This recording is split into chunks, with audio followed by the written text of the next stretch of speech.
from the time you're a child, and you would say, Mommy, Daddy, there's a monster in my room, somebody's here. And your parents would come in and say, it's your imagination.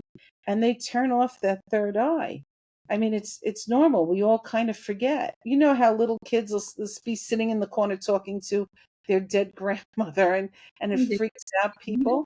What is the thing or things that you've had to quit in order to become successful? I certainly had to quit thinking it was too the big. person that I was to get here. being afraid that I was going to make mistakes. I quickly learned that the road to success is paved with failure. Would you rather travel to a destination you've never been to in the US, or would you rather stay at home and do nothing? That's a hard question.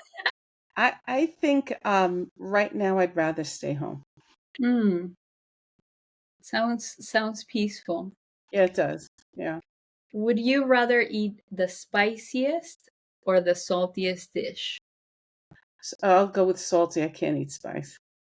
Yeah, I'm Peruvian. I can't do that much spicy either. Yeah. Would you rather go into a cold plunge or the hottest sauna? Well, I think the cold plunge. Nice. Especially now that summer is getting closer to us. Yeah. Thank you guys for tuning in for another episode of Successful Quitters, a podcast that explores the things individuals have had to quit in order to become successful. Today, we have a very special guest. She is a social studies teacher, CEO of a car service business that grew up to having 750 employees. Her mother passed away, and she started writing because of that. She has written 3 books through which she is now an award-winning author. Her husband, unfortunately, also passed away, and she trained to become a mediumship practitioner through it. Wow. Everything that was so harsh, she just turned it into something positive. I don't know with what strength, but we will find out. Welcome, Phyllis Okon. Thank you for having me here, Sarah. My pleasure. Phyllis, let's go back to your early beginnings. What was life like at around 5 years old for you? 5 years old. I had a 2-year-old brother. I had another brother that was going to make an appearance in 2 more years. We lived in Queens, New York, and I was the cherished child of my parents. My grandmother lived with us. So my mom always worked with my father. She was a very a bookkeeper. You know, back then women in that position we called, when she came to work with our company, we made her comptroller. She was very proud of the title. But she was a full charge bookkeeper. My father had a hardware store. He was a traveling salesman, and then he bought a store when my brother came along. So I come from a family of merchants. My grandmother was born in Austria-Hungary. She came to this country when she was 24. She was a teacher. And when she came here, she married my grandfather and worked in a candy store and built a life. So I was always surrounded by people who were reinventing themselves. I love that. Isn't it amazing how being so young and watching those around you can really shape your life? Because it's outstanding how you've come up with from so much pain and turned it into amazing things. Who was your hero back then? Would you I would say? say both my parents, my grandmother. They've always been my heroes. They've always been. They also had extraordinary circumstances that they had to get through, challenges, and they did, and they nothing kept them down. They were constantly reinventing themselves and coming up with solutions, and it was hard. There was no help. They had to do everything themselves. My father was an immigrant. It was hard. Yeah, most definitely. But it's beautiful that things like that, would you say, unite families? Yes, absolutely. I always had a supportive family. Whatever we did, everybody supported each other. And what about growing up a little bit later when it came to high school time? Did you keep to yourself? Were you outgoing? What was it like? Well, I was very involved in politics in the school. And I Hmm. was the vice president of the school one year. I was the junior class president. I wrote plays that were performed. I was involved in all different aspects of school. I volunteered. We did charity lunches. We did walks, where you'd walk to raise money. I worked, I promoted on the school board. We actually went to the school board and we got them to pay students to tutor other students. So I was pretty much an activist, and I was very involved in social change in the school. Good for you at such a young age. Did you know what you wanted to be, or what you thought you wanted to be after high school? Your major? I wanted to be an actress, and my parents told me no, it wasn't a good choice. That Yeah. And then I said I would like to study law, and this was over 50 years ago, and they said, really, leave the law for men. You should go into something different. They didn't mean harm. It was just I was privileged that I was getting a college education. A lot of Yeah. girls weren't given back then. You really had to push for it. Many of my friends were not going to college. And I was given the choice of nursing, teaching, or a bookkeeper.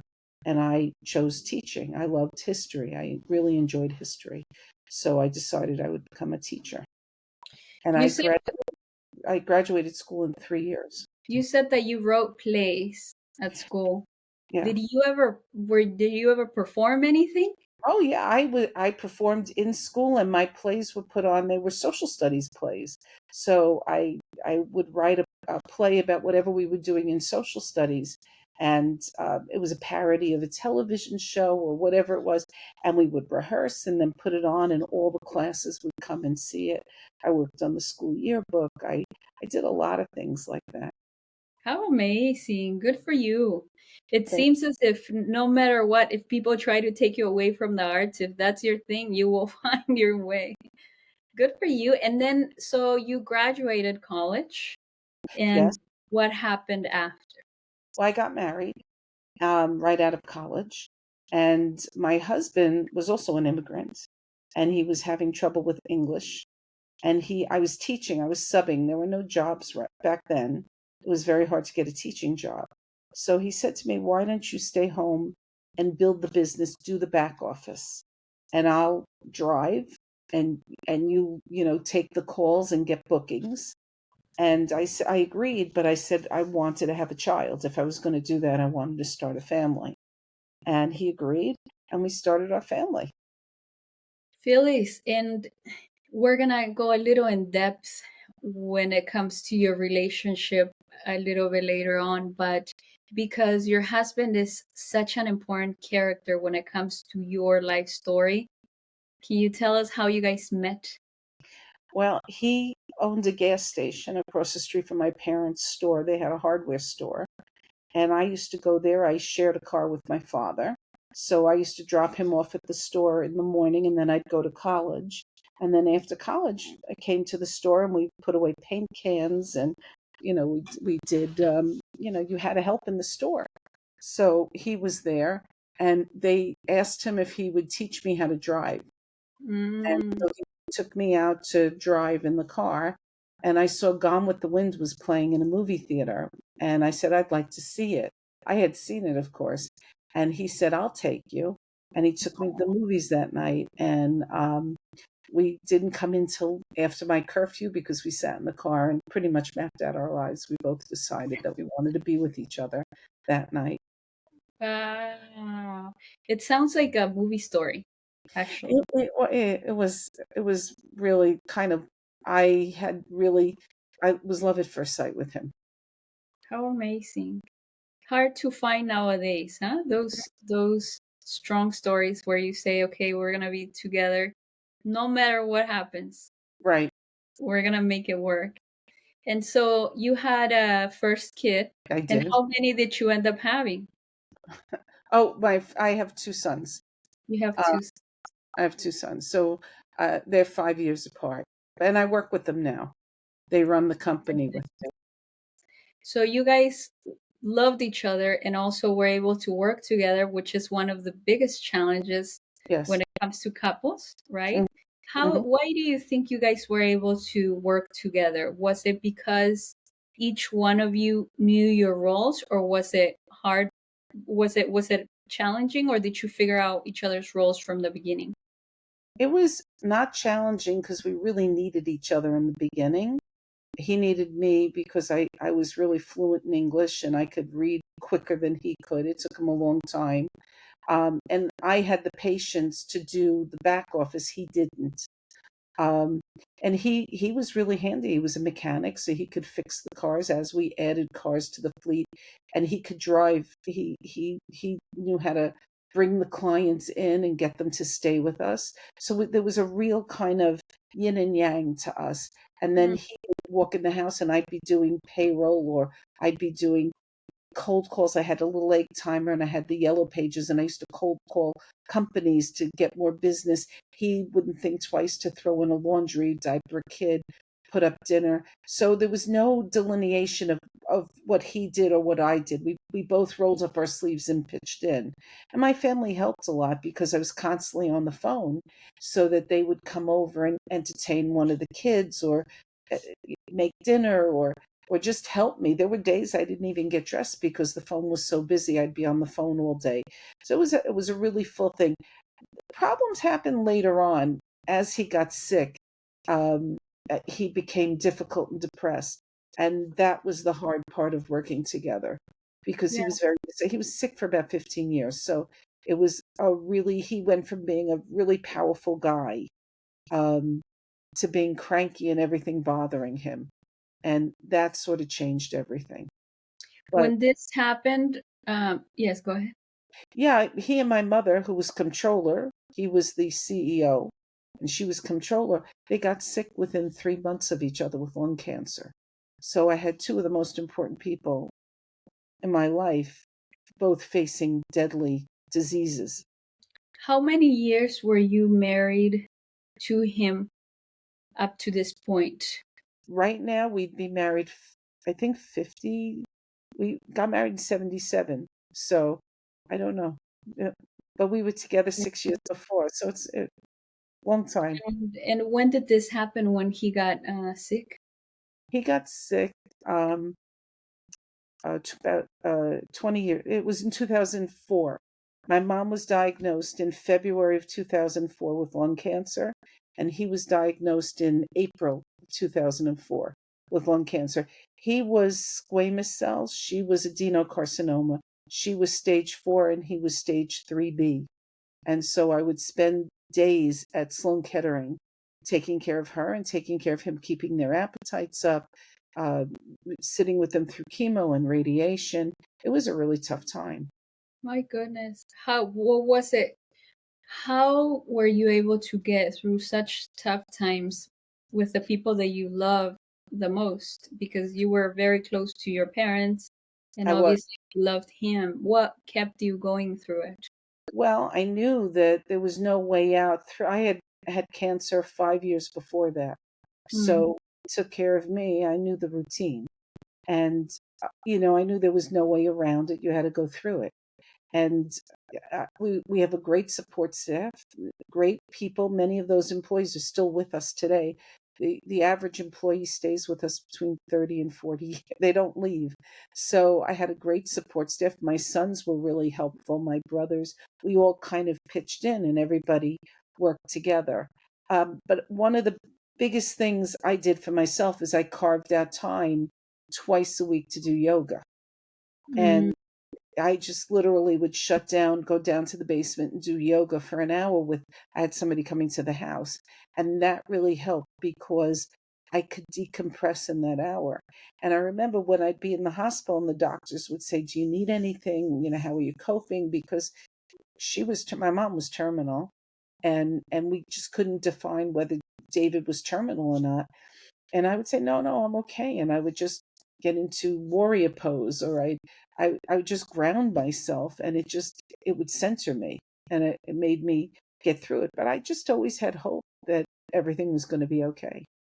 Yeah. And at that point, obviously you weren't looking after the business, right? Your We son. went to work every day. We went to work. My mom worked until the last week of her life, and my husband worked till the last week of his life.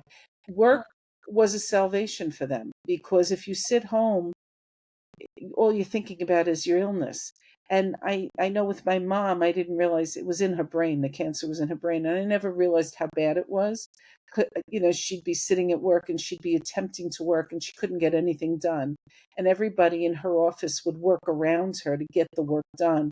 And I never realized that she wasn't doing anything until I read a note she wrote me afterwards. And I realized how her brain had been affected by the cancer. She couldn't string the words together.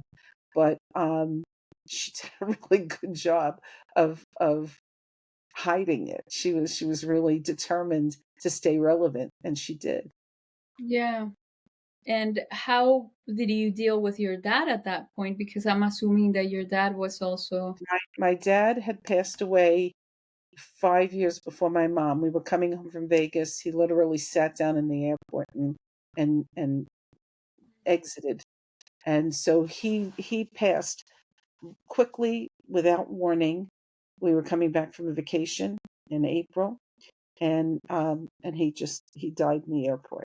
And it was devastating because we were unprepared. I was very close with my dad. My mom was rocked. Her world was rocked. He was relatively young. He was 75. Wow.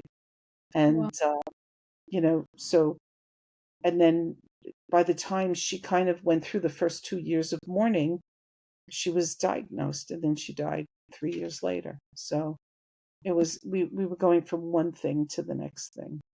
Yeah, that's crazy. So how does that harsh moment of your mother's passing make you go from that to writing? How do you get there? Okay, well, and I wanted to correct you. I wrote 83 books, by the way.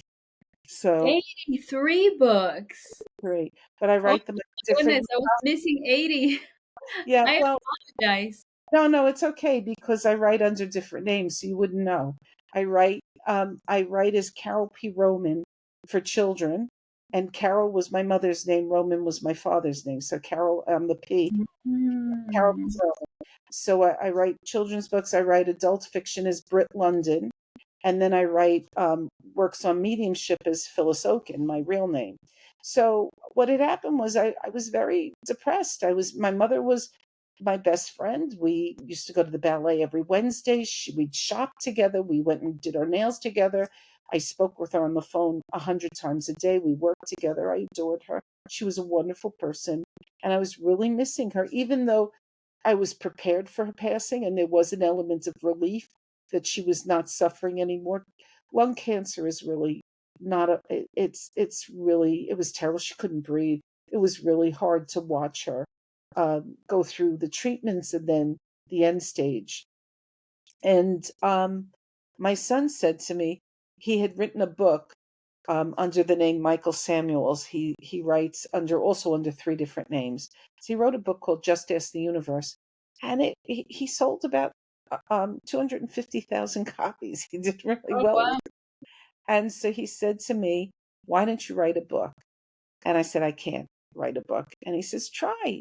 So that night went home and I wrote a book called Captain No-Beard, an imaginary tale of a pirate's life. And it was a children's book, and it was based on play with my grandson. And I brought it in, and then he and my other son they went on Create Space, which is now it's KDP, but it's self-publishing. And they found an illustrator, and it occupied me doing the illustration. I learned all about creating a book. I had no idea how to do this, create the characters, create the book. And I get a note after the book is published from Create Space saying, "You were chosen by Kirkus as one of the top books of the year for an Oh, indie." And wow. and they were like, really, I didn't know that was a big deal. And so my husband said, "You got to write another." And so I started churning out books. I also had another grandchild at that point. I dedicated that book to one, how to write another book for the other grandchild. So I started churning out books. And because of my social studies background, we were in Vegas, and my grandson asked what the Eiffel Tower was. So how do you explain the Eiffel Tower to a 4-year-old. You know, Yeah. what is it? You know, it's an icon. It's a cultural icon that represents France. So I wrote a book. I started a series that night called "If You Were Me and Lived In," and it started with 5 countries. And I want to tell you, you mentioned you're from Peru, and Yeah. my hottest selling book is "If You Were Me and Lived in Peru." I have to Ah, tell you, I sold more of that book than any of the other books, and wow. that turned into a series of 22 books, 22 or 23 books. It ends on Mars, "If You Were Me and Lived on Mars." And I visited all different countries that I was interested in, countries I didn't know anything about: South Korea, Kenya, Norway, Italy. You know, Wow, these that's countries. amazing. Yeah, and it's written for 4 to 6 year olds, and it's 10 things that you would want to know about the country: what kind of money they use, what you would call your mother, what kind of food, what's a cultural icon that represents the country, that kind of thing. What kind of games, would you play? And so then after I finished that series, I did a series on history, 10 historical time periods for older kids. And the books just kept coming. I was just So churning you out. needed one person to say, you should write a book, and all of a sudden you have tons I, of books. I had books on top of books. This is Grady Will and the Templeton Codex. And Wow, that is this book, what I love about this book, it's a young adult book because as my grandchildren got older, I started changing my read. We weren't reading little board books anymore. We started reading, you know. Um, so this is about a high school where children are selected because they're going to build up superpowers. They're trained to be superheroes. But the interesting thing is that all of these kids have challenges. Like Arush is autistic and Grady has asthma. And all of these kids have challenges, and they learn that their challenges are actually their superpowers. So wow. there's a script right now in Hollywood for this book, and we'll see if it gets made into a movie. Yeah. Um, and How so amazing. How amazing, and how I totally see why you would be inspired to change the age of your audience. Well, That's I awesome. had subjects that would read the book, so yeah. And I've written a lot of different. I have a nursery series, a bedtime series. I have a series of early reader chapter books, all different kinds. A joke book. My joke book was on Amazon for 2 years straight. It's been in the top 200 books. Yeah, On I was interested in your 366 uh, affirmations. that book I Caught wrote. my eye. Yeah. Well, that book, what happened was a friend of mine said when I started doing mediumship, she said, "Why don't you write a book about affirmations?" And I said, "I don't know I don't know what's an affirmation." And so she sent me a few, and I go, "Oh, I know what those are." So I literally wrote the book in one weekend. And I'm very good at publishing because I've published a lot of books. And Yeah.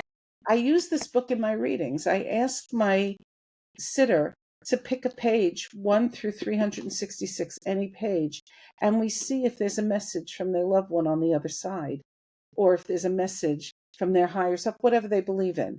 And it's really interesting. 9 times out of 10, people go, "Wow, that I just."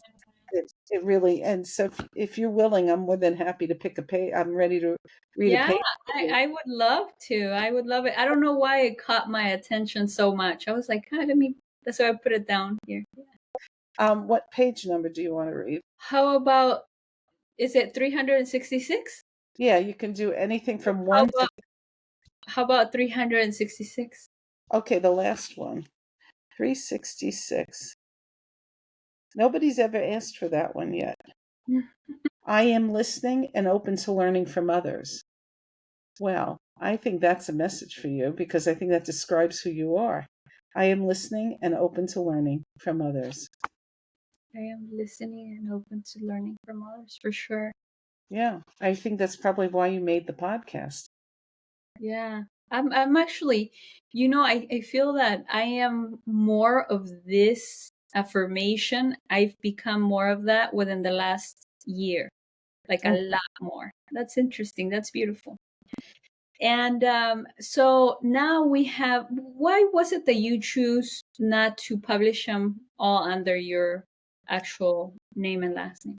Well, the Carol P. Roman, I picked the name to honor my parents because, like I said, Carol was my mother, Roman was my father. That was number one. Number two, in case it was going to be a big flop, or I didn't want my name. I didn't know how it was going to be accepted, and so I figured, you know what, I would publish under that name. And then when I did adult fiction, which is not, you have to do it under a different name because there's things in there you don't want children to read. It's paranormal, a little bit of horror, a little bit of adult stuff.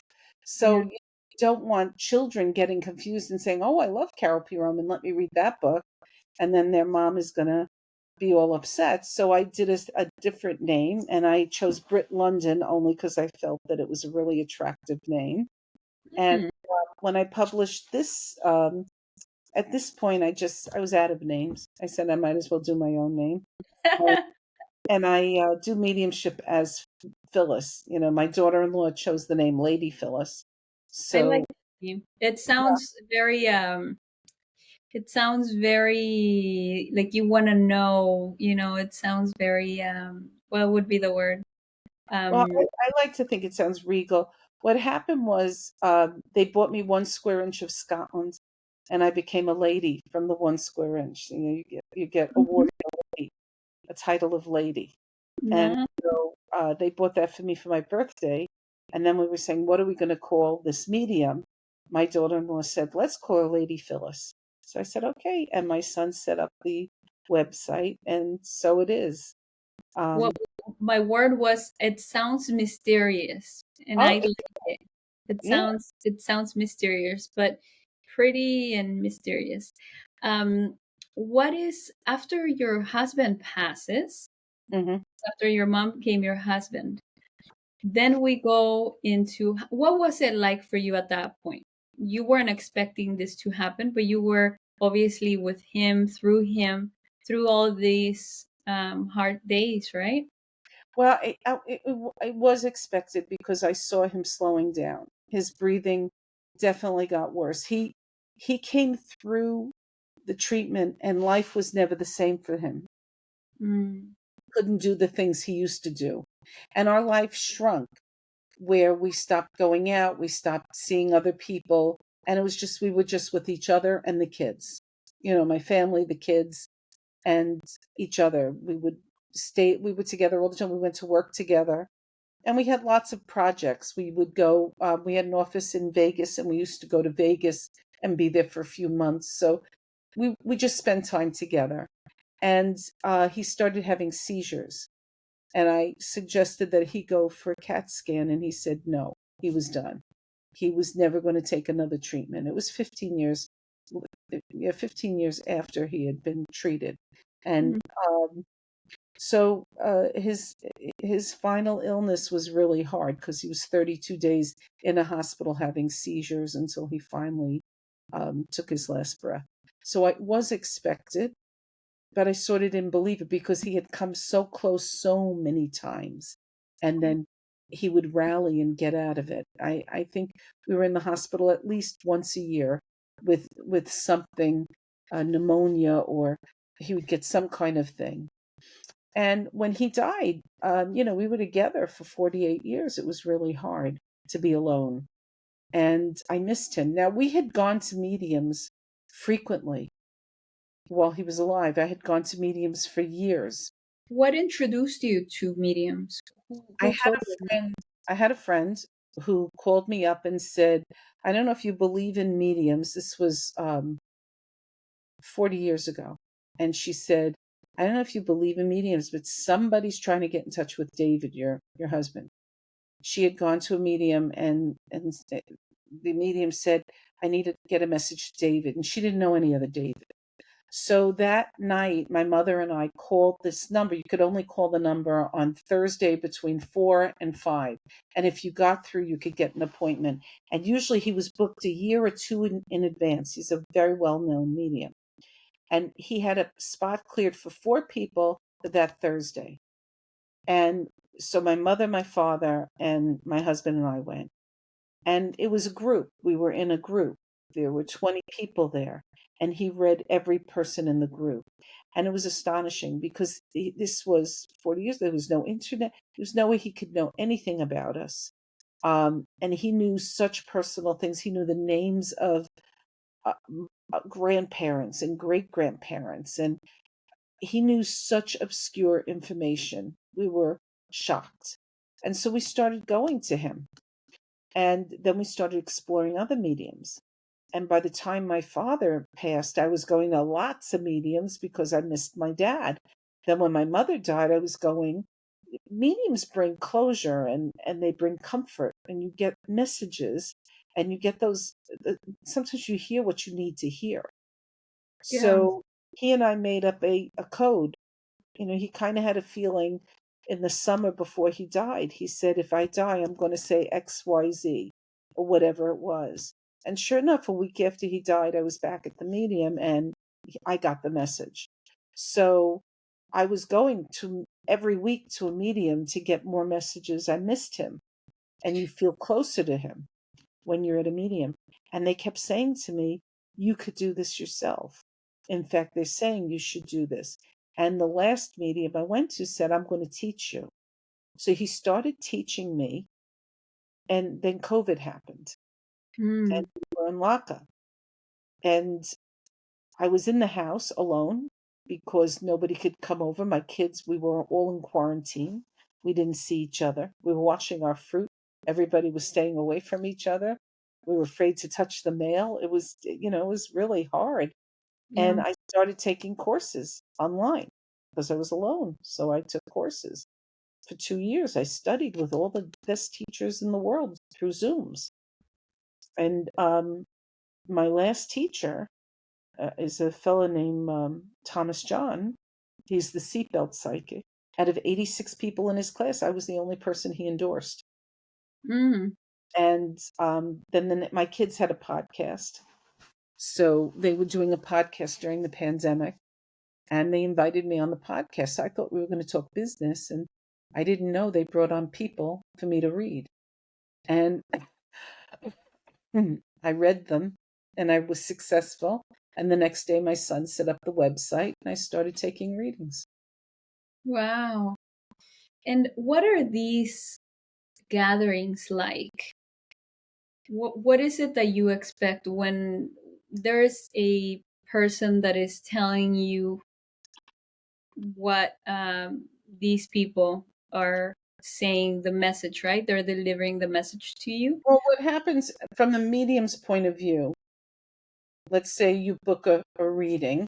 I know nothing about you. You could use a fake name. I set up a Zoom similar to this, and then I will see what I can pick up, and I ask questions, and you either say yes, no, or I don't know. We don't want anyone explaining. Don't expand. Let spirit do the work. And I had today. I was at a doctor's office, and the tech was examining me. I had a mammography. I go yearly. While I asked her, she knew about me because they knew about me in this place. Because very often while I'm getting the tests, I pick up things. And her father came through, and I asked her if she wanted a message, and she did. Her father had passed away, and he had literally kind of dropped dead, and she never got a chance to say goodbye, and he delivered a message to her. So Mm. very interesting, you know. Yeah, I see why you say there would be closure, like that you could find closure through it. Yeah, mediumship should provide, to me, that's what it provides: comfort, closure. Those final things that maybe weren't said. Like I read somebody recently, and she wasn't talking to her father, and it was weighing on her that she hadn't seen him in years before he passed. And all he was saying was, I was a crappy father, and I'm sorry. He admitted that he was a crappy father. He apologized, and he asked her to forgive him, and the forgiveness would enhance her life if she could forgive him. And he says, she didn't want any part of him, when he was alive, but he said, at this point, you have nothing to say about it. I'm going to be around protecting you now because I know what I'm supposed to do. And she left lighter. It made her feel good knowing that she had some sort of relationship with her dad that she didn't have in life. Yeah. Do you think that we are able to somehow communicate through intuition even when we're not trained to do so? Or I that there are messages being sent that maybe we're not receiving? Hold on. Can you read this word? Read it out loud. Mediumship. Now read it with your mouth closed. Mm-hmm. Yeah, don't say it in your head. Did you hear it in your head? Yes. And it's not your voice, right? That wasn't your voice in your head, right? Yeah. It's different. We don't listen. And that's the voice they speak in. You don't hear like some kind of, oh, like that. You don't hear their voices. That's the voice they speak in. From the time you're a child, and you would say, Mommy, Daddy, there's a monster in my room, somebody's here. And your parents would come in and say, it's your imagination. And they turn off that third eye. I mean, it's normal. We all kind of forget. You know how little kids will be sitting in the corner talking to their dead grandmother, and it freaks out people. So the thing is, or animals sometimes will like get excited and nobody's there. So we all have the ability to do it, but we've shut it off.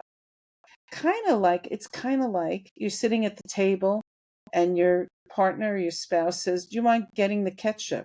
And you go to the refrigerator, you open up the refrigerator and you're staring and you don't see the ketchup.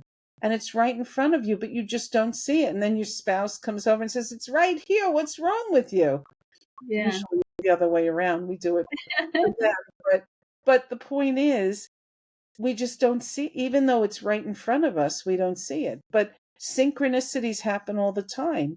You get in a car and a song comes on and you're thinking about your let's say it's a parent that's gone, you're thinking about your mother and the song comes on and it delivers a message, or it's a song that she used to sing to you. Those are the times we're getting messages, but we don't acknowledge them. You know what's interesting, Phyllis? And this is the first time that it happened to me, and I got so scared. But about a month ago, I was in the middle of my day. I was exhausted, and I said, I'm going to take a 15-minute nap and then continue going with my day. I went and take my 15-minute nap, and I was tired still, right? But what woke me up was the fact that I heard such clear voice that said my name, and I heard someone say Sarita, but like sweet, but it was so clear that I felt my heart race so hard. I opened my eyes and I was like, what is going on? I had never, ever, ever experienced anything like that. Just like we have six senses or five, so I don't even know how many senses we have. We have many different ways to receive. Everybody's heard of clairvoyance, right? You see a picture in your head, but there's also clairaudient. You hear things. There's clairaudient. There's clairgustance. Sometimes you get a taste of something. Clairsalient. You can smell perfume or cigar smoke of the person you're missing.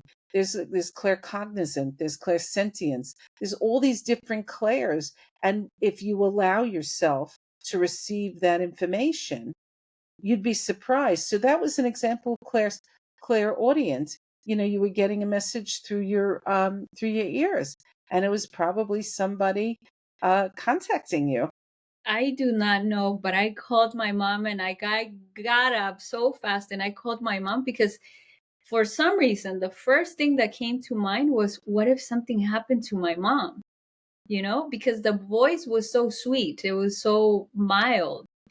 And I called her and she wasn't answering. So I was going through a rough time because it was my first time. But I just, it was just the first time that I experienced anything like that. And like you say, maybe we just have to be open to receiving. But how could we do that other than, I must, like, you went through classes to find all these things out. But if you're home and you want to maybe take 1% of a step toward being a little more receptive towards all these signs that we get, how could you do that? The first thing I would say is book a book a medium. And how do you book a medium?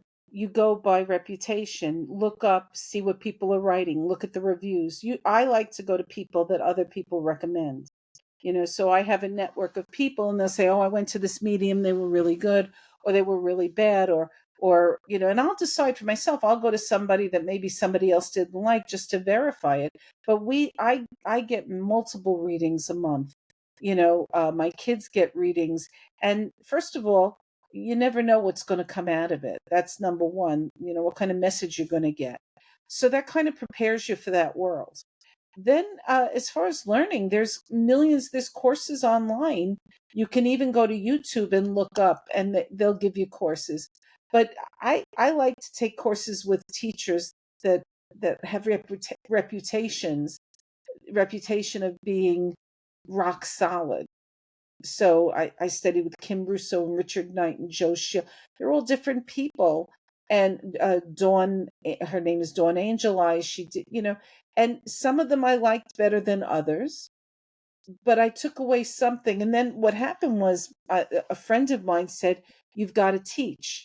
And so it came full circle. I started out teaching. So now I'm teaching. I have 41 students. And I wrote these two books, Mediumship Made Easy and Expanding Mediumship. And they're basically my curriculum. And all it is that I published it so that I give a copy of the book to anyone who takes the course. They could write in yellow on it. They could because you take it, and realization comes.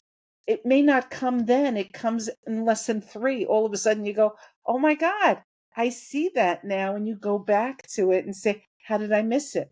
One of the ways you can test your intuition, which is your dominant hand, Right? You're right. So with your right hand, write a question to yourself. Write a question. Not yes or no, but write a question. Then answer it with your left hand. Oh, you mean write it with Write your it left? with your right hand and answer the question with your left hand, and watch what happens. It's a brilliant exercise, because what happens when you're writing with your right hand, your cognitive mind is truly engaged. It's on autopilot. It's not thinking because you use your right hand. But when you use your left hand, your cognitive brain is going to be sidetracked, and that lets intuition in. For instance, I started to read people in the beginning when I would go to the nail salon, or I'd get my hair done, or like I said, I was having a test done, because my mind wanders when they're doing those things. I'm not concentrating. I'm not engaged with my cognitive brain. So it lets intuition in. So if you're doing something like that, you'd be surprised at the response you get. So this is probably why you just made me think of this, but usually most people get inspiration when they're jogging, when they're showering. Exactly So this right. is probably why. Yes, exactly. Exactly. Because you're not getting in your own way. Right. You're not, that's exactly what it is. Because when and the minute, like when I do a reading, I am not thinking at all. I'm just opening up. And what I'm doing is slowing my thoughts. I had to learn to slow my thoughts. This is mine, this is mine, this is mine. Oh, that's not mine. That must belong to you. And that's what you do when you do a reading. You pick what doesn't belong to you. But there's a lot more to it. But it's really interesting, and there's a lot of self-awareness and self-discovery. And when it comes to everything else other than those people that, you want closure, obviously, and who wouldn't want to be able to have that connection with that person that it means so much in your life that's not here anymore. But how about your own life and maybe messages about future and maybe future steps that you need to take on your own life? Does that Okay, also apply to this? so that's I teach that in the course. There's a definite difference between mediumship and psychic. So all mediums are psychics, but not all psychics are mediums. A medium connects with the other side. So with your loved one, with someone that you're connected to on the other side. A psychic connects with the universe. They can tell you things past, present, and future. A lot of psychic things will come up when I do a reading. But I don't want to, first of all, I'm not looking at, sometimes people latch on to what they want to hear and it may shape their future. And I don't want to be responsible for that. That's number one. Number two, we do have free will. So if you use the psychic reading as a map to make a decision or to consider possibilities, I don't have a problem with that. But I don't, a lot of people are very codependent on psychics, and you don't know, maybe that person is giving you their own advice. So I'm leery of those things. When I do mediumship, it's evidential, and I find something that proves it's evidential mediumship. It's something I just don't say, well, your grandmother's here and she loved you. I find something that is unique about her. I ask her for something that will help you identify this person as being your loved one. And it could be something as simple as you were in an Easter egg hunt last week. I'm not saying that you were, but that your lamp fell and broke, and nobody would know that. But the fact that people on the other side, souls on the other side, know it. Yeah. It's really interesting. It's more like the connection. And what about languages? It's really interesting, but I became very popular on a Polish page for some reason. And I had a lot of Polish people calling me. Now, I understand a little bit, but I don't speak Polish. And so I work with a translator. There are cultural differences. And in my course, I teach people you have to be open to color. You have to try different foods. You have to learn about, but things do get lost in translation, you know. I may not recognize a certain word, but Spirit uses my Pictionary. Spirit uses my frame of reference. So a lot of times things may not be exact. I'll give you for instance. I was doing a reading the other day, and I said to the woman, I'm not sure if this is your brother or your son, but I have a young male here. And she said, it's my brother. And I said, he died in a bizarre way. He passed in a bizarre way. And she goes, yes. And I said, it was like a freak accident. So, and I couldn't get a handle on how he passed. And I said, I'm going to tell you how he didn't pass, and maybe I'll be able to figure it out. I said, he didn't pass from illness. She says, no. I said, he was like a tweenager, not quite a big kid, not quite a little kid. She said, yes. He keeps saying it wasn't his fault. It wasn't his fault. Now, when they say that, that's usually, I think, that they were in a place where they shouldn't have been, or they took drugs, something like that. And I said, but I'm not feeling those things, that he was in the wrong place at the wrong time, but it wasn't a crime. It wasn't like foul play. And she goes, no, it wasn't. And I said, he's showing me that he drops where he stands. Like he's here and then he drops and he's gone. And she said, yes. And then I go, he's showing me a book I read about 20 years ago called Range of Motion by Elizabeth Berg. And in this book, this guy is walking in Manhattan, and an icicle falls from the building and hits him and puts him in a coma. And he's, I don't want to give the ending of the book away, but I said, it's not the same circumstance, but I feel like an icicle came and punctured him or something. And she goes, oh my God, you're the only one who got it. And it turned out that he was playing with his brother. They had filled water balloons, and they were popping them with an ice pick. And the ice pick punctured his heart, and he died instantly. So I didn't get the exact circumstances, but it was pretty close to what happened. Yeah, it makes sense. I bet a lot of people are like, but what if the person that I'm trying to communicate with speaks Spanish, let's say, right? But it makes sense that you would receive it in your language. That's exactly right. Message. That's exactly right. For instance, I'm not every religion. I've done Hindu and Buddhists and Muslims and Jewish people and Christians and Catholics. And I've done all different religions. And yet I'm able to communicate the iconology that they need to receive, the holidays that I may not know the type of holiday it is, but I'm able to indicate that something happened around a holiday or a holy day or whatever. It's very interesting. Yeah. And how do you, now that you've, done this for so long and seen and talked to so many people about this, how is it that do you still communicate with yours? With, All the time. He helps me. He brings the souls through. But not only that, I've spiritually met a grandmother that I never knew. She helps me too. So it's been really interesting. I can feel my mother, and I know to look for the signs, so you don't ever feel alone when you do this. that's amazing. It sounds very comforting. It is really comforting. And it changes your perspective on dying. It changes your perspective on life after death. It changes your perspective. And I hope that it gives comfort to people, particularly people.